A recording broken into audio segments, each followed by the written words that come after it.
Hey, greetings everyone from our home to yours. I hope that this finds you safe and well. Happy Father's Day to all you fathers out there.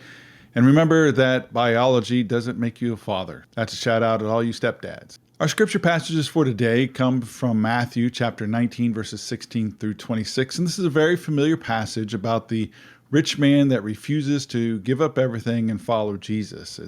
It's a story of this rich man approaching Jesus, and he asked Jesus what he must do to go to heaven.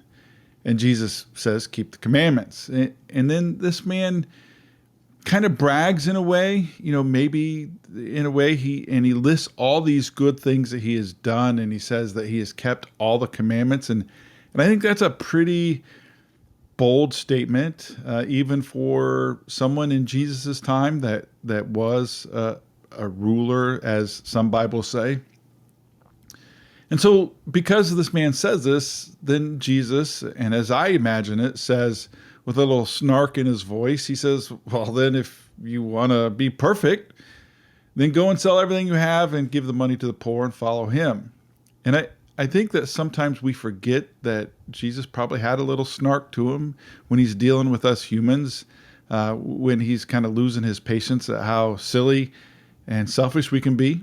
But I think that snark was aimed at how this guy gave this list of all the things that he had done.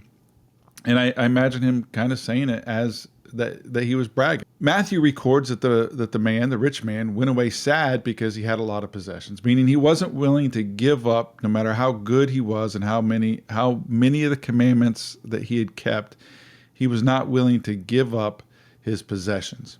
And so Jesus tells his disciples that it's really hard, actually impossible. So Jesus tells his disciples that it's really hard for a rich person to go to heaven.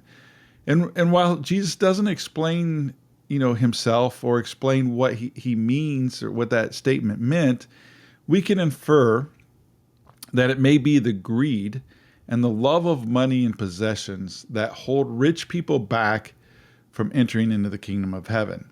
And we can infer this simply because the rich man refused to sell his possessions. Being rich does not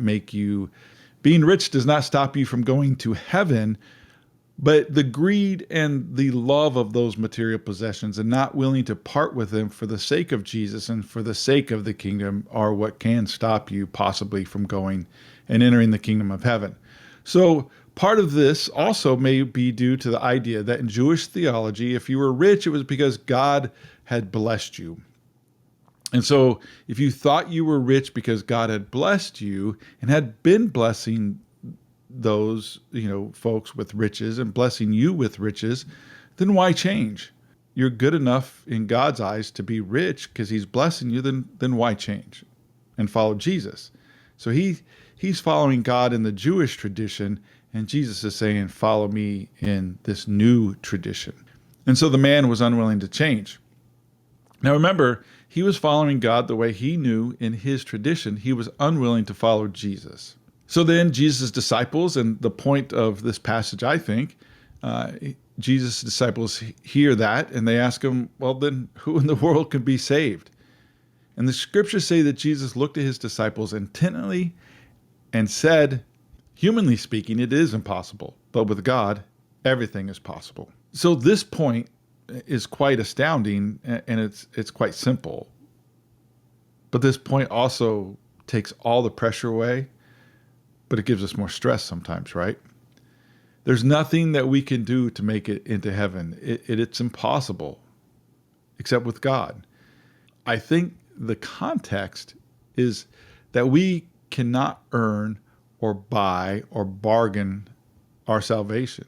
We can't do good things to outweigh our bad things in order to get into the kingdom of heaven.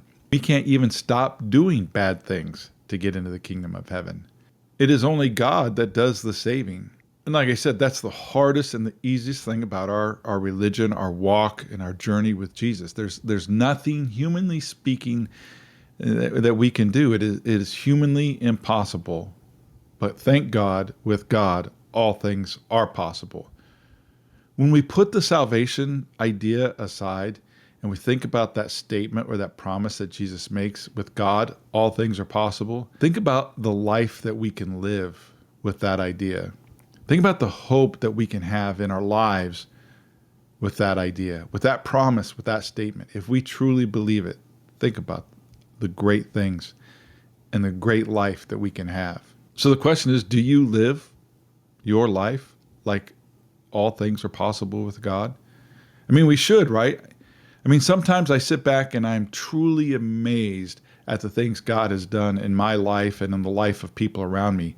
I mean, impossible things, but God made them possible. It's just, there's so many I can't even list them. And it's amazing to see the things that He is doing in others' lives as well. And then sometimes there are things that we hope God does, and because they are possible for Him, and He doesn't do them, and that hurts. And we lose hope, and it causes some people to lose faith. But I can say, without any doubt, that I've seen more impossible happen with God than not. And I'm not alone in that. If you counted your blessings, like the song says, one by one, you'll see God has made more impossible things possible in your life. Not just luck or coincidences.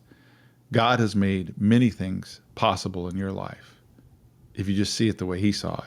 So may you go this week and the hope of the impossible being made possible give you a brighter outlook on what you're going through. Grace and peace to you. God bless you. Have a great week.